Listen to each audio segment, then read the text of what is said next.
Assalamualaikum warahmatullahi wabarakatuh. Yang terhormat dosen pengampu mata kuliah Evaluasi Pengajaran Geografi, Bapak Aris Munadar MSc, dan teman-teman semuanya. Perkenalkan, kami dari kelompok 5 akan membahas mengenai hasil diskusi kelompok kami dengan materi teknik evaluasi pembelajaran tes tertulis objektif, jawaban singkat.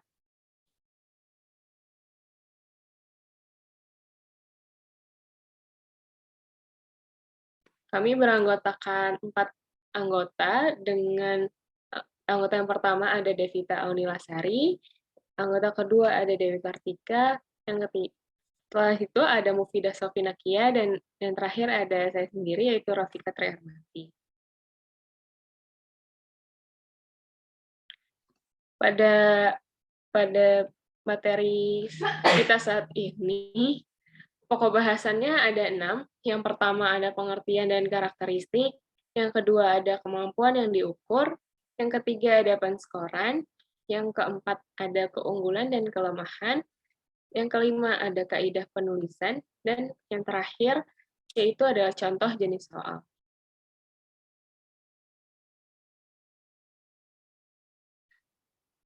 Baik, kita akan masuk ke pokok bahasan yang pertama, yaitu pengertian. Soal jawaban singkat merupakan soal yang menuntut peserta tes untuk dapat memberikan jawaban singkat yang berupa fakta, frase, nama tempat, ataupun kalimat yang sudah pasti. Bentuk soal jawaban singkat sangat tepat digunakan untuk mengukur kemampuan peserta ujian dengan metode yang sederhana. Next.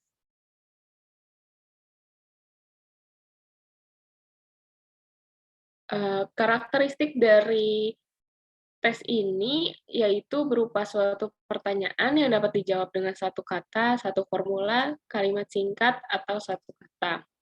Jawaban singkat ini cocoknya digunakan untuk mengukur hasil belajar yang bersifat sederhana, yang mana itu bersifat ingatan dan pemahaman secara sederhana. Dan karakteristik utama dari tes ini yaitu menuntut peserta tes memberikan jawaban yang singkat. Selanjutnya.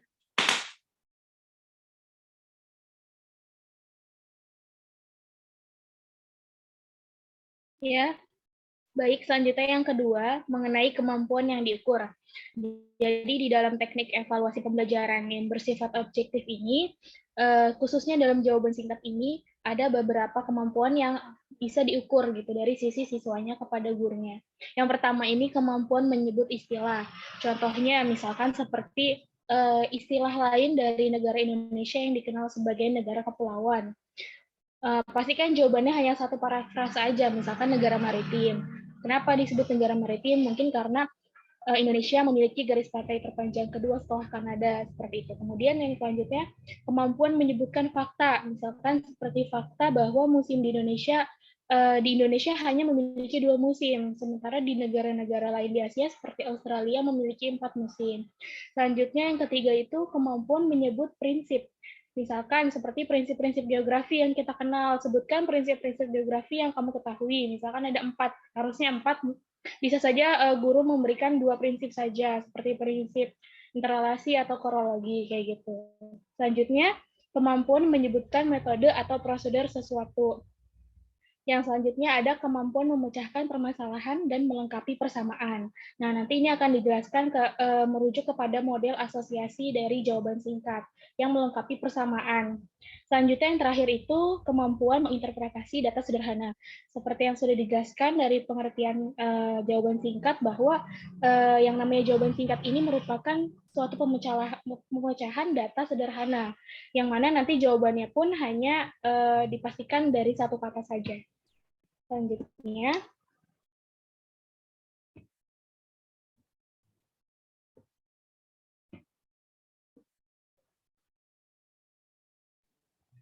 selanjutnya ada penskoran. Nah, penskoran dalam soal jawaban singkat ini dilakukannya setelah soal jawaban singkat yang dibagikan. Jadi setelah siswa selesai mengerjakan soal-soal, maka pendidik dapat memberikan penskoran. Kemudian dalam penskoran ini juga sangat mudah dilakukan, di mana jika mereka benar maka skornya 1, Dan jika mereka salah, maka akan diberikan skornya 0. Selanjutnya,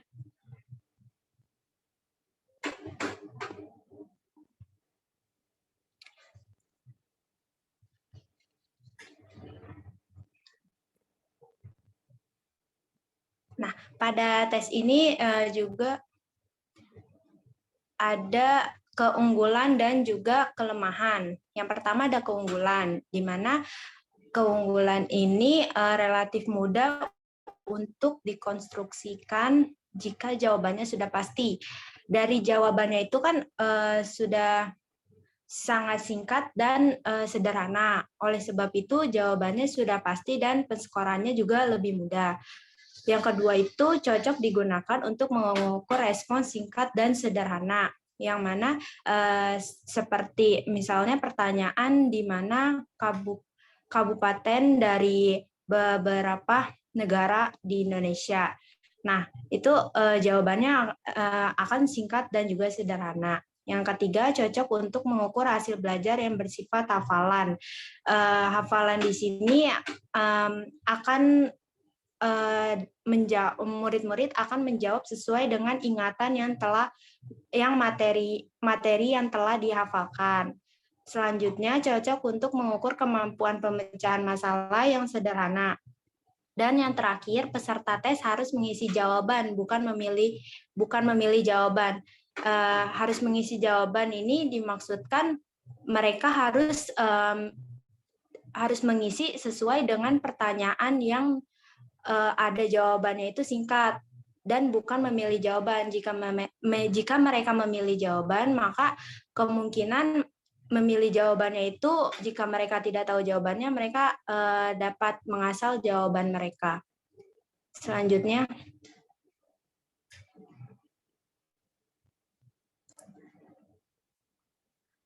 kemudian ada kelemahan. Nah, kelemahannya ini relatif sulit untuk dikonstruksikan apabila jawabannya tidak pasti. Yang kedua, tidak dapat mengukur hasil belajar yang kompleks, baik dari segi domain maupun dari segi tingkat kesulitan. Jadi, karena jawabannya ini singkat, maka tingkat kesulitannya itu sangat rendah. Yang ketiga, tidak dapat mengukur hasil belajar yang mengintegrasikan berbagai konsep. Biasanya ini jawabannya hanya satu konsep, di mana terdapat satu kalimat dari jawaban pertanyaannya. Yang terakhir, tidak cocok juga untuk mengukur hasil belajar yang mengungkapkan pikiran dalam bentuk tulis. Karena dalam soal tersebut, biasanya itu hasil dari hafalan atau hasil dari ingatan dari murid-murid. Selanjutnya. Oke, selanjutnya di sini yang kelima ada kaidah penulisan. Berikut merupakan beberapa kaidah dalam penulisan bentuk tes jawaban singkat. Yang pertama, rumusan soal harus sesuai dengan kompetensi dasar dan indikator yang telah disusun. Nah, biasanya para guru ini kan memiliki kompetensi dasar atau indikator yang telah disusun ya sebelumnya. Nah, untuk pembuatan soal ini berdasarkan kompetensi dasar dan indikator yang sudah disusun oleh guru tersebut. Kemudian selanjutnya di sini ada rumusan soal harus menggunakan bahasa yang baik, kalimat singkat dan jelas sehingga mudah dipahami. Sesuai dengan judul evaluasinya yaitu jawaban singkat, maka akan lebih baik kalau menggunakan soal yang berkalimat singkat gitu dan jelas. Kemudian selanjutnya di sini ada jawaban yang dituntut, yaitu berbentuk singkat seperti frase, angka, simbol, tahun, tempat, dan sejenisnya harus singkat dan pasti. Ini mengacu pada, kembali lagi, karena ini model evaluasi jawaban singkat, jadi untuk soalnya dituntut memiliki jawaban yang memang singkat gitu. Oke, boleh di next. Selanjutnya di sini ada rumusan soal tidak merupakan kalimat yang dikutip langsung atau menjiplak langsung dari suatu buku. Kemudian selanjutnya ada hindari soal yang mengandung petunjuk pada kunci jawaban. Ini penting bagi guru untuk membuat soal yang tidak mengacu pada kunci jawaban karena karena ini model evaluasinya jawaban singkat, akan lebih baik jika model soalnya itu tidak ada ini ya, acuan jawaban itu sama seperti soal. Kemudian selanjutnya yaitu apabila soal dalam bentuk kalimat yang belum lengkap, bagian yang dikosongkan untuk diisi oleh peserta harus berupa jawaban yang singkat, maksimal 2 untuk 1 kalimat soal. Kembali lagi pada konsepnya, karena ini evaluasi jawaban singkat, maka peserta yang mengisi soal tersebut pun harus mengisi itu maksimal 2 untuk 1 kalimat soal. Dan yang terakhir, sebisa mungkin usahakan soal hanya memiliki 1 jawaban yang pasti. Nah, maksud dari 1 jawaban yang pasti ini, jadi soal ini bentuknya tidak rancu ya, tidak, jawabannya tuh 1 dan itu pasti yang dapat diterima. Nggak ada jawaban lain. Oke, boleh di next. Ya, baik. Selanjutnya yang keenam, itu contoh jenis soal. Nah, contoh jenis soal ini merupakan aplikasi soal jawaban singkat di dalam tes tertulis yang bernilai objektif tadi. Nah, dari segi rumusan kalimatnya, soal jawaban singkat ini bisa dibagi 2 berdasarkan kalimatnya. Yang pertama dari kalimat perintah, kemudian kalimat tanya, dan yang terakhir dalam bentuk kalimat tidak lengkap. Oke, selanjutnya.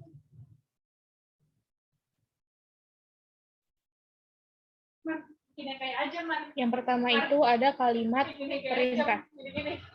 Nah, kalimat perintah ini biasanya diakhiri dengan tanda seru ya.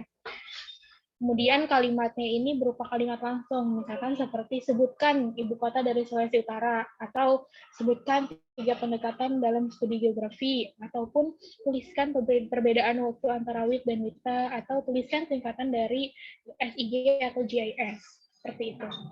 Nah, yang kedua itu soal jawaban singkat dalam kalimat tanya. Nah, otomatis diakhiri dengan tanda tanya. Misalkan seperti bagaimanakah, berapakah, di manakah, pada tahun berapakah, seperti itu.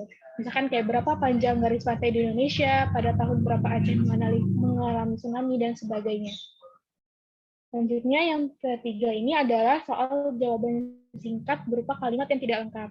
Nah, ini diindikasikan untuk soal-soal di mana di soal tersebut itu dilengkapi oleh sebuah gambar, tabel, ataupun suatu materi, di mana materi ini akan mengindikasikan untuk pertanyaan soal, gitu. Misalkan ditempelkan sebuah gambar alat, kemudian dipertanyakan alat pada gambar di samping ini kegunaannya untuk apa. Atau ada sebuah peta, kemudian peta ini menunjukkan lokasi di mana, di benua apa, ataupun menunjukkan negara apa, seperti itu. Dan yang terakhir, selanjutnya, Oke, yang terakhir di sini ada model soal jawaban singkat. Yang pertama di sini ada model pertanyaan langsung. Untuk model pertanyaan langsung ini jenis soalnya lebih kepada langsung pertanyaan yang mengacu pada satu jawaban pasti. Nih, di sini ada contohnya, apa nama alat pencatat gempa bumi? Jawabannya hanya 1 dan itu pasti, yaitu seismograf. Kemudian yang kedua, di sini model melengkapi. Nah, untuk model melengkapi ini akan lebih baik jika peserta didik diberikan opsi mengisi, tapi opsinya itu sudah secara jelas gitu, ada berapa. Misalkan kalau di sini contohnya 4 musim yang terjadi di negara Australia adalah, nah di sini diberikan contoh, titik-titiknya diberikan ada 4 kolom gitu, 4 space. Berarti isinya itu pasti ada 4 dan nggak lebih dari 4 atau kurang dari 4. Contohnya seperti 4 musim di Australia, ada musim gugur, musim semi, musim panas atau musim dingin. Kemudian selanjutnya di sini ada yang ketiga yaitu model asosiasi. Nah, model asosiasi ini lebih kepada jenis soal yang dia itu jawabannya sudah dikelompokkan gitu, sudah diarahkan oleh guru untuk untuk dikelompokkan sesuai dengan pertanyaannya. Contohnya di sini, di mana hasil tambang berikut dihasilkan. Nah, di sini sudah diberikan kejelasan, yaitu emas itu ada di mana gitu. Jadi siswa itu tinggal menyebutkan negara mana aja. Kemudian batu bara itu ada di mana. Siswa juga tinggal menyebutkan negara mana aja gitu. Atau mungkin jika lingkupnya lebih kecil internasional, siswa tinggal menyebutkan wilayah mana saja seperti itu. Itu mungkin model soal jawaban singkat. Kemudian selanjutnya boleh di next.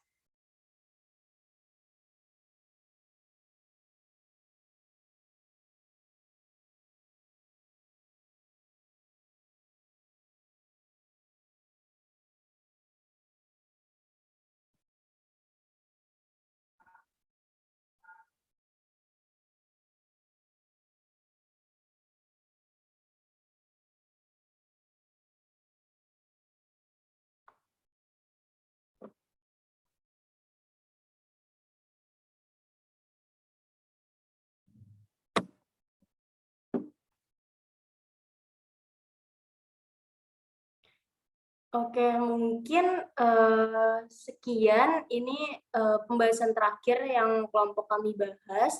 Kurang lebihnya mohon maaf. Wassalamualaikum warahmatullahi wabarakatuh.